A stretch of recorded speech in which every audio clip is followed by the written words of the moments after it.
Então vambora, torcedor vascaíno, vambora para mais um vídeo, mais um pós-jogo do Gigante, pois vence o Vasco, vence o Gigante. Diante do Volta Redonda em Cariacica, no estádio Kleber Andrade, Vasco da Gama venceu pelo placar de 2-1. Gols de Pablo Verratti e Zé Gabriel. Foi o jogo dos sonhos? Não. Muito longe disso, inclusive um dos piores jogos do Vasco da Gama nesse campeonato carioca, assunto que a gente vai deixar para desenrolar já já, porém abrindo um grande parênteses aqui nesta introdução do vídeo: falta reforço, o Vasco precisa contratar. Mais uma partida o Vasco sofre por não ter um setor ofensivo qualificado. O Vasco terminou o jogo com uma posse de bola muito superior à equipe do Volta Redonda.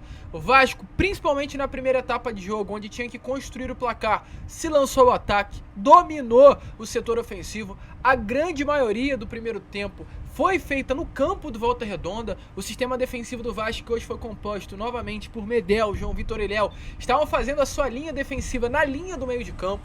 Ou seja, o Vasco estava completamente avançado.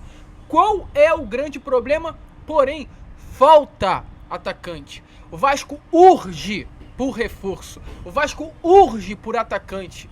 Isso não pode ser apenas algo noticiado. A gente tem que parar, e eu me coloco na postura assim, de um modo geral, imprensa que eu falo, temos que parar de vir aqui noticiar que o Vasco busca reforço no mercado. Nós temos que vir aqui nos posicionar, porque o Vasco precisa, o Vasco necessita, o Vasco carece. Não tem como o Vasco da Gama disputar um campeonato brasileiro sem atacante, sem reforço para o seu setor ofensivo. Porque hoje o Vasco foi mal porque não tinha um setor ofensivo qualificado.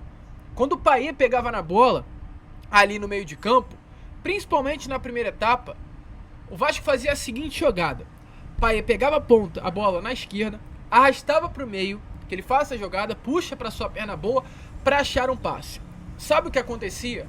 Nesse momento que o Payet arrastava, Piton abria na esquerda, usava ali a lateral do campo, o Verratti se infiltrava na área, o David pisava na área, o Galdames pisava na área e o Pumita muitas das vezes ia também pelo lado direito para dar essa opção. Em vários momentos o Payet conseguiu achar o passe. Payet conseguiu achar um passe principalmente para o David. E o que aconteceu? Errou o gol. Por quê? Porque falta atacante. Durante a transmissão, eu assisti a transmissão através da Cazé TV. Foi um ponto muito abordado pelo Casemiro e um ponto perfeito. Amigo torcedor, temos um gênio no nosso meio de campo. Temos um craque no nosso meio de campo. Temos um diferente no nosso meio de campo. Um fora de série. O Payet é fora de série. O Payet hoje, me desculpe, é o torcedor do São Paulo que tem o Lucas Moura, é o torcedor do Flamengo que tem o Arrascaeta, é o torcedor do Palmeiras que tem o Rafael Veiga, mas eu falo, o Payet hoje, e olha, não é por pouco não, tá? É por muito. O Payet hoje é disparado o melhor camisa 10 do futebol brasileiro. E ponto, eu falo camisa 10 na função de meio campo armador. O Payet sobra. O Payet sobra. O Payet hoje só não joga mais bola, o Payet hoje só não tem números melhores porque os atletas do setor ofensivo do Vasco são ruins, são horrorosos. Me desculpe, mas não tem como. Por exemplo, hoje, o Payet saiu de jogo com uma assistência para o gol do Zé Gabriel e saiu do jogo não com uma assistência, mas a famosa pré-assistência, né? Um cruzamento do Payet, a bola resvalou e o Verratti empurrou para o gol. Participou ativamente dos dois gols do Vasco da Gama, né? E poderia ter saído do jogo com 2 assistências. Se o David faz aquele gol na cara, eu faço aquele gol. E tenho certeza que você faz. A bola veio lenta, devagar. Aquela bola é para ele chegar chutando na cara da bola. Eu sou goleiro. Agora não, né? Mas eu durante toda a minha vida eu fui goleiro. Para quem não sabe, né? Conto brevemente aqui a minha história.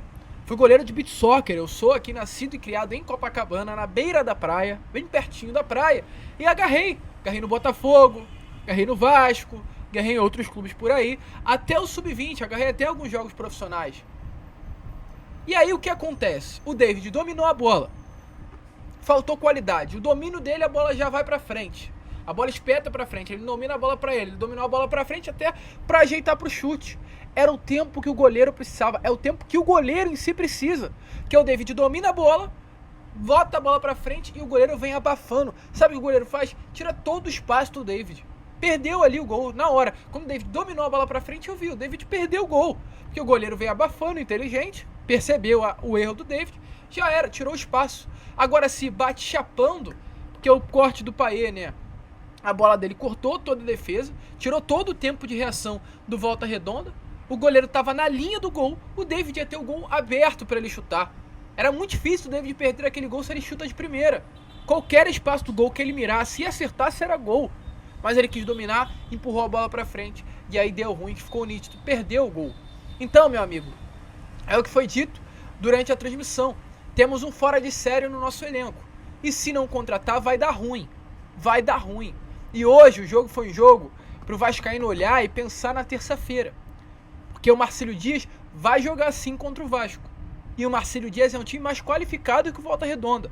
O Volta Redonda hoje é uma equipe que não disputa a competição nacional. Volta Redonda hoje, salvo engano, disputa a 4ª divisão do Campeonato Brasileiro. Marcílio Dias é da 3ª divisão do Brasileirão. Uma equipe mais qualificada, uma equipe que tem mais técnica, uma equipe que tem mais tática, uma equipe que vai jogar em casa, hoje que o Vasco jogou em casa, vai jogar no seu estádio, a gente já está acostumado a jogar, e vai ser esse joguinho chato do Volta Redonda, que é um joguinho chato, vai se defender, vai se retrancar, vai colocar 11 lá atrás e falar, deixa o Vasco vir. Numa espetada a gente faz o gol. O Volta Redonda hoje não fez gol nas espetadas que teve, foram muitas oportunidades. Volta Redonda chutou 20 vezes ao gol do Vasco, foram muitas oportunidades. Das 20, Volta Redonda fez uma. Se o Marcílio Dias tiver 20 vezes oportunidade de fazer o gol na próxima terça-feira, o Vasco vai ser eliminado da Copa do Brasil. Então, número 1, alô Vasco, né? Importante, o Vasco não podia sofrer como sofreu por Volta Redonda hoje, defensivamente. O Vasco sofreu hoje defensivamente. João Vitor não jogou bem, Medel não jogou bem, o Léo foi o melhor ali de trás. Acredito que também pela ausência do Paulo Henrique, que é uma peça importante. Hoje mais do que nunca se viu como o Paulo Henrique é um jogador fundamental, tanto para o ataque quanto para a defesa. É um jogador que corre os 90 minutos, um atleta que defensivamente é muito bem e que pisa na área, né? O Paulo Henrique hoje, se estivesse ali jogando, com toda certeza o Paulo Henrique seria uma baita de uma válvula de escape. Por quê? Hoje, os adversários que enfrentam o Vasco já estão começando a entender o que é o Vasco, né? Porque, como no ano passado. No ano passado o Botafogo veio do nada no Campeonato Brasileiro e embalou o primeiro turno muito forte. Porque o Botafogo tinha o seu jeito de jogar, mas ninguém sabia o jeito que o Botafogo jogava. Quando começaram a entender a forma com que o Botafogo jogava, tiraram ali, né, os potenciais do Botafogo dentro de campo, o Botafogo começou a ter dificuldade para vencer os seus jogos e deu no que deu, perdeu o título. O Vasco é assim. O Vasco não tem um timaço, mas o Vasco contra o Botafogo, o Vasco contra o Fluminense, o Vasco contra o Flamengo, o Vasco contra os outros menores do Rio de Janeiro, o que o Vasco estava fazendo? Qual era a jogada mais forte do Vasco? Deixa o Payet e Piton no lado esquerdo do campo, dá a bola para os dois, que vai sair coisa boa. O que o Volta Redonda fez hoje? Jogou todo o time pro ponta esquerda, né? Jogou todo o time pro lado esquerdo do setor ofensivo do Vasco. Porque mata a jogada do Piton, mata a jogada do Payet, acabou o Vasco. Ainda mais que a gente não tinha o Paulo Henrique hoje no lado direito, meu amigo, aí que acabou mesmo. A bola batia no lado direito, pegava no Pumita, o Pumita muitas das vezes não sabia o que fazer, voltava para trás ou dava um cruzamento de doido. E nenhuma bola do Pumita cruzada entrou. Nenhuma. E aí não à toa ele saiu, né? Ramon tirou o Pumita na segunda etapa para colocar o Rojas, que não tá vendo bem ofensivamente. Foi para isso que ele estava lá. E defensivamente o Vasco sofreu muito. Com Volta Redonda na segunda etapa, quando voltasse, foi partir para cima para conseguir o gol do empate e acabou conseguindo. Acredito que se o Paulo Henrique tivesse hoje, ia usar muito o lado direito pelo espaço que estava sendo dado. Contudo, jogo ruim do Vasco da Gama. Não gostei do jogo do Vasco. Não posso vir aqui e falar que o Vasco venceu e por isso foi um jogo bom. Não foi. É um jogo que me preocupa para terça-feira. É um saldo negativo, na minha opinião. O Vasco não poderia sofrer como sofreu hoje pro Volta Redonda. O Vasco tinha que ser muito superior. O Vasco tinha que passar o carro em cima do Volta Redonda. Estamos falando de uma equipe que havia conquistado, e conquistou, né, pois não venceu, 9 pontos no Campeonato Carioca, gente. 9 pontos em agora 30 disputados. Não é normal. O Vasco tinha que ser muito superior ao Volta Redonda hoje. E terça-feira tem uma decisão. Uma decisão em que o Vasco não pode nem pensar em não conquistar a classificação. Nem pensar. Não pode nem cogitar a ideia de não se classificar. É obrigação do Vasco, na próxima terça-feira, passar pelo Marcílio Dias. E aí a gente fala um pouquinho de saldo positivo. Lucas, teve alguma coisa boa do jogo? Que só tá falando de coisa ruim. Teve, coisa boa. Payet, craque, fora de série. Os elogios que eu já venho falando aqui com vocês. Payet é diferente. Payet é craque de bola. Se tivéssemos atacantes de qualidade, não que o Verratti não seja, o Verratti é, mas o atacante para jogar ao lado ali do Verratti, já era, meu amigo. Já era. O Vasco iria ser um time muito forte para 2024, mas até o momento não chegou. Outros pontos positivos. Léo, defensivamente, vem ganhando confiança jogo a jogo.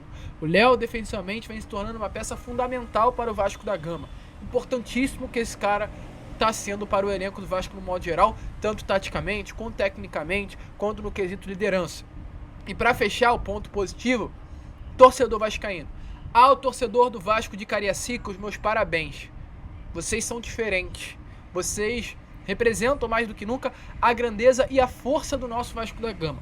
Hoje, estádio Kleber Andrade lotado, uma linda festa, uma festa do vascaíno para receber o elenco ontem no saguão do hotel, exatamente. Uma festa hoje do torcedor vascaíno para receber o ônibus do Vasco. Houve carreata, né, em Cariacica para o ônibus Cruz Maltino. Uma festa dentro do estádio Kleber Andrade para mais de 21 mil torcedores Cruz Maltinos. Então, alô você do Espírito Santo, parabéns pela festa linda hoje, que com certeza vai rodar aí o Brasil nessas próximas horas. É muito bom ser Vasco. É muito bom ser Vasco, principalmente pela torcida.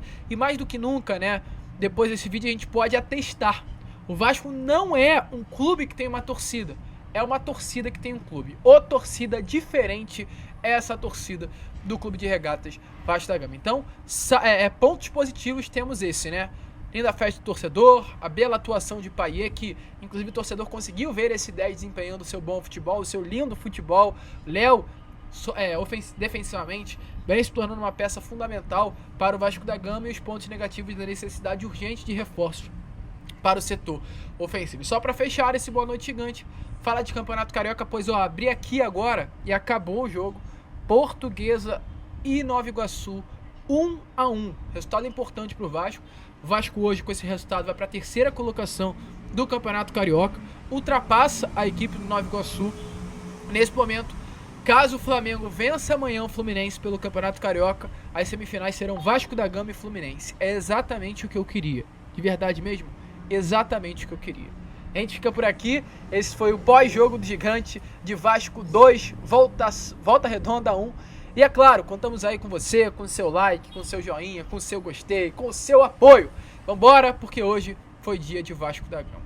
Se inscrevam, compartilhem e, é claro, saudações vascaína. Rapaziada, só uma errata aqui, porque quando eu tava fechando o vídeo, falei que foi 1-1 o jogo de Nova Iguaçu e Portuguesa. Eu fechei o vídeo, o jogo já estava nos acréscimos, eu pensei que iria ficar no placar de 1-1 e simplesmente Nova Iguaçu acabou de fazer um gol. Ou seja, muito provavelmente, e deve ter acabado, né, depois desse gol, porque acho que a Portuguesa não vai conseguir empatar. Nova Iguaçu venceu, o Vasco volta para a quarta colocação e a Nova Iguaçu crava a sua presença nas semifinais do Campeonato Carioca. O futebol é muito louco, de fato. Então Nova Iguaçu venceu a equipe da Portuguesa nessa noite de hoje, né? Pelo Campeonato Carioca, Botafogo eliminado praticamente. Para que a eliminação se confirme, basta o Vasco vencer no próximo final de semana, né? A equipe aí da Portuguesa, inclusive adversário hoje do Nova Iguaçu, para confirmar a sua ida às semifinais do Campeonato Carioca. O futebol continua pregando as peças que sempre pregou. Então agora sim, né? Agora a gente fecha o vídeo. Valeu, saudações vascaínas.